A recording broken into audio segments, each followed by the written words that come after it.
तो अब बीजेपी को अलविदा कह गए पवन सिंह और थामा आरजेडी का दामन।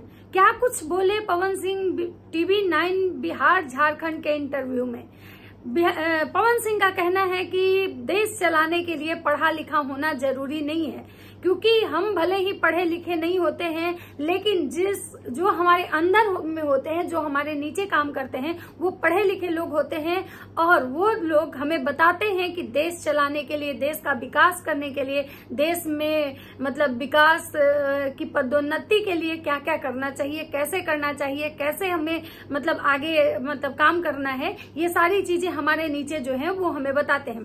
आज पवन सिंह ने बीजेपी के सरकार में जो हो रही धांधली के बारे में भी बात किया है। बहुत सारी ऐसी चीजें हैं जिसको लेकर पवन सिंह बिहार सरकार पे सवाल उठाए हैं कि बिहार सरकार जो कहती है ऐसा कुछ नहीं है, बल्कि बिहार सरकार का मुखौटा जो है वो कुछ अलग है, और बिहार में जो धांधली होती है वो कहीं ना कहीं सरकार के संरक्षण में होती है, जो कि एक बहुत बड़ा मतलब एलिगेशन है सरकार पे। पवन सिंह ने बोला है कि अगर मुझे मतलब इस तरह से अगर मुझे कोई टारगेट करेगा तो कोई बात नहीं है, हम सॉरी बोल लें, माफी मांग लें। लेकिन पवन सिंह ने अपनी बात को बहुत ही बहुत ही बेबाकी से रखा है। तो नमस्कार, कैसे आप लोग? उम्मीद करें बहुत अच्छे होंगे, स्वस्थ होंगे, मस्त होंगे और अपने काम में व्यस्त होंगे। मैं प्रिया शर्मा और मैं अपने इस नए वीडियो में आप लोग का स्वागत करती हूँ। आशा करती हूँ जो लोग हमारे चैनल पे नए जुड़े हमारे चैनल को सब्सक्राइब करेंगे, लाइक कमेंट शेयर और मुझे बहुत सारा प्यार देंगे। मैं आज बात करने आई हूँ फिर से पवन सिंह के बारे में। पवन सिंह, ज्योति सिंह किस पार्टी से चुनाव लड़ने जा रहे हैं? दोनों पति पत्नी ने बीजेपी का दामन छोड़ दिया है और दोनों आरजेडी में ज्वाइन होने वाले हैं। दोनों तेजस्वी यादव के संरक्षण में पहुंच चुके हैं और तेजस्वी यादव को लेके क्या कुछ बात बोले हैं पवन सिंह, आप लोग को जानना चाहिए। तो चलिए मैं पहले बात करती हूँ कि पवन सिंह से बहुत सारी चीजों पे सवाल किया गया। जो टीवी 9 बिहार झारखंड के इंटरव्यू में उनसे बहुत सारी ऐसी चीजें पूछी गई, उनके पर्सनल लाइफ को लेके, उनके प्रोफेशनल लाइफ को लेके, उनके सिंगिंग को लेके, उनके कैरियर को लेके और उनके राजनीतिक इंटरेस्ट को लेके। तो चलिए सबसे पहले शुरुआत करते हैं कि बिहार सरकार की व्यवस्था पे, विधि व्यवस्था पे पवन सिंह ने सवाल उठाए हैं। पवन सिंह का कहना है कि बिहार में दारू बिकता है, धड़तल्ले से बिकता है। भले ही बिहार सरकार कहती है कि बिहार में दारू बंद है, लेकिन सर मैं कह रहा हूं कि बिहार में दारू बिकता है, होम डिलीवरी तक होती है। जब उनको बोला जाता है, जब एंकर जो होते हैं, जो उनसे इंटरव्यू ले रहे होते हैं, वो कहते हैं कि अगर आप पे मतलब सरकार प्रेशर बनाएगी, आप सरकार के लिए बहुत बड़ी बात बोल रहे हैं, तो उन्होंने बहुत ही आसानी से, बहुत ही अपने अंदाज में बोला कि क्यों बात नहीं, माफी मांग ले, सॉरी बोल दे। लेकिन हमारे मन में ये बात रहे बहुत दिन से, तो हम कहल चाहत रही, हमारे जो मन में रहे से हम कहनी।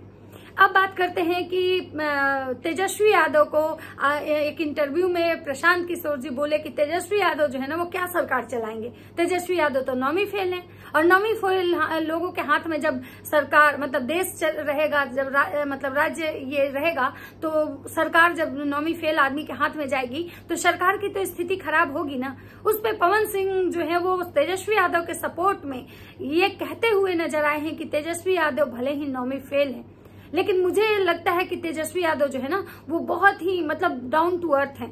मैंने उनको देखा है, वो धूप में जमीनी स्तर पे काम करते हैं और देश का एक युवा हैं, और मैं उनको बहुत पसंद करता हूं। और देश को यूथ चाहिए, देश को ऐसे ही मतलब जुझारू यूथ चाहिए। मतलब कहीं ना कहीं उनको लगता है कि तेजस्वी यादव सीएम बने, आने वाले समय का जो सीएम है उस रूप में कहीं ना कहीं पवन सिंह तेजस्वी यादव को देखना चाहते हैं। उनका ये भी कहना है कि तेजस्वी यादव जो है भले ही नौवीं फेल है, लेकिन इसका मतलब ये नहीं कि जो पढ़ा लिखा नहीं है वो सरकार नहीं चला सकता है। इस पर उन्होंने बहुत बड़ा एग्जाम्पल सेट दिया है अपने लाइफ का कि सर मैं भी 6ठी फेल हूं और मध्यमा से मैंने मैट्रिक पास किया है, लेकिन उसके बाद मैं भले ही पढ़ा लिखा नहीं हूं, लेकिन हमारे अंडर जो लोग काम करते हैं, जो लोग हमारे लिए काम करते हैं ना, वो तो पढ़े लिखे होते हैं, वो हमें बताते हैं कि कैसे क्या करना है। उसी तरह से भले ही तेजस्वी यादव जी नहीं पढ़े लिखे, लेकिन उनके नीचे जो लोग हैं, जो उनके लिए काम करते हैं, वो तो सब पढ़े लिखे लोग हैं ना।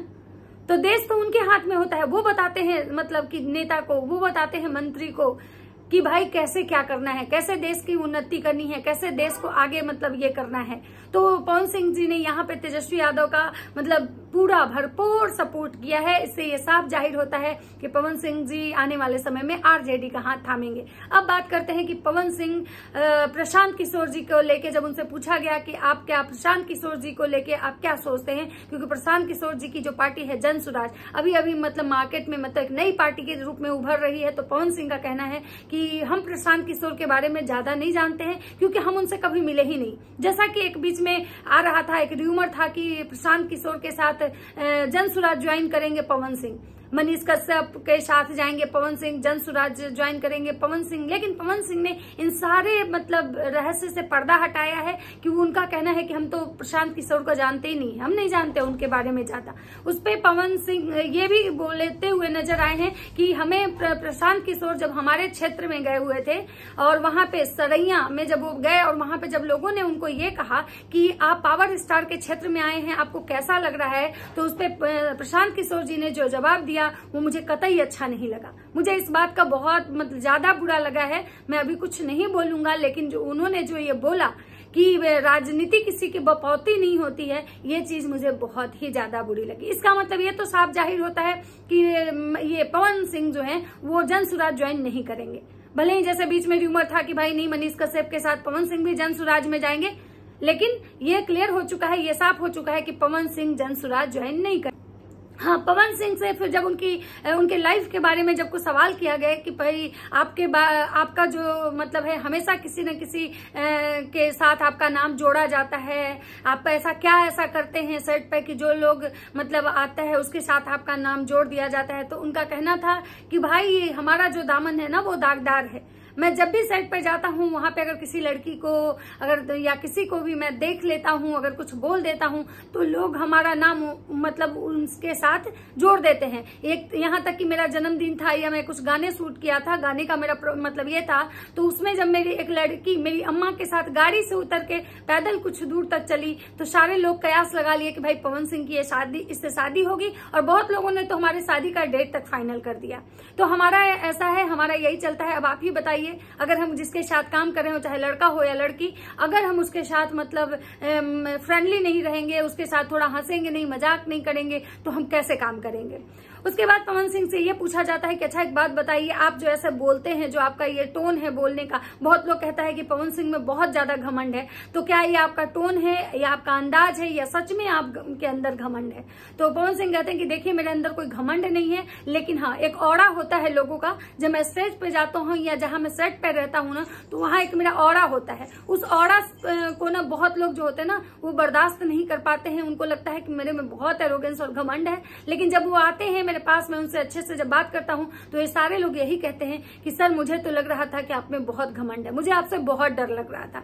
उसके बाद पवन सिंह से ये कहा जाता है कि आप महाराष्ट्र में काम करते हैं, मतलब महाराष्ट्र में जो एक घटना हुई है कि मराठी नहीं बोलने पे मतलब लोगों के साथ इस तरह से व्यवहार किया जाता है, तो आपको डर नहीं लगता है महाराष्ट्र में काम करने पे, आपको मराठी आती है। तो पवन सिंह ने वहां भी बहुत बेबाकी और साफ सुथरे ढंग से जवाब दिया है कि नहीं मुझे मराठी नहीं आती है। कोई जरूरी थोड़े है कि हमको मराठी आएगा। मेरा जन्म कोलकाता में हुआ था, लेकिन हमको बंगला नहीं आता है, हम हिंदी बोलते हैं, हम भोजपुरी बोलते हैं, तो कोई जरूरी है कि हमको मतलब सब भाषा आना जरूरी थोड़े है। तो उनसे जब जो एंकर हैं वो बोलते हैं कि तो आपको डर नहीं लग रहा है, आप इस तरह से मतलब यहाँ पे इंटरव्यू कर रहे हैं और राज ठाकरे का केस में जब आप मुंबई जाएंगे वहां काम करने तो वहां आपको परेशान किया जाएगा, हो सकता है आपके साथ भी कुछ गलत हो। तो उन्होंने बहुत ही यहाँ भी बहुत सादगी से जवाब दिया, तो का हुई मार दी है, जानने न मारी है और एक से ज्यादा का करी, लेकिन हम तैयो जाए वहां काम करम, हमरा केहू ना रोकी। तो पवन सिंह का सच में है कि वो एक सुपरस्टार हैं, एक कलाकार हैं, एक सिंगर हैं, और मुझे लगता है कि कहीं ना कहीं जब वो आरजेडी में जब तेजस्वी यादव के साथ अगर जाते हैं तो मुझे लगता है कि उसके बाद उनका राजनीतिक कैरियर कैसा होगा ये तो अभी नहीं कुछ कहा जा सकता है, क्योंकि अभी तो फिलहाल वो किस पार्टी को ज्वाइन करेंगे ऑफिशियली उनके चैनल से कुछ भी नहीं आया है। ये सिर्फ और सिर्फ एक सब लोग अनुमान लगा रहा है कि ऐसा हो सकता है। पिछले दिनों जैसे जन सुराज के बारे में था, लेकिन जन सुराज को लेके तो आज पवन सिंह ने क्लियर किया कि वो उस पार्टी को नहीं जाएंगे। अब देखना आगे ये होगा कि किस पार्टी में वो जाते हैं और किस पार्टी में उनकी जो पत्नी है ज्योति सिंह वो जाती हैं। तो चलिए मिलते हैं इसी तरह के दूसरे नेक्स्ट अपडेट के साथ। अगर मेरी वीडियो अच्छी लगती है तो लाइक कमेंट शेयर जरूर कीजिएगा। तब तक सबको बाय बाय।